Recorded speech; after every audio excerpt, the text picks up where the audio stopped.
بسم الله الرحمن الرحيم.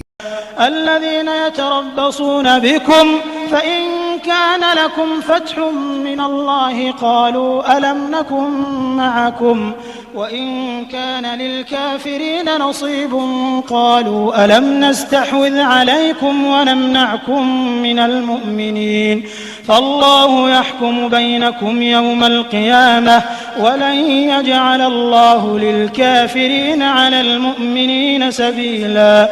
إن المنافقين يخادعون الله وهو خادعهم وإذا قاموا إلى الصلاة قاموا كسالى يراءون الناس ولا يذكرون الله إلا قليلا مذبذبين بين ذلك لا إله هؤلاء ولا إله هؤلاء ومن يضلل الله فلن تجد له سبيلا.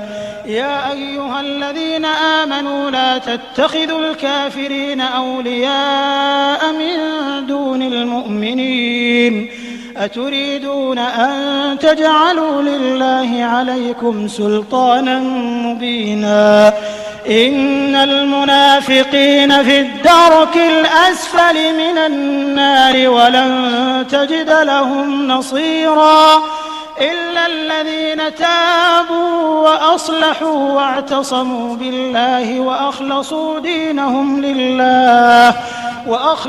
دينهم لله فأولئك مع المؤمنين وسوف يؤتي الله المؤمنين أجرا عظيما. ما يفعل الله بعذابكم إن شكرتم وآمنتم وكان الله شاكرا عليما.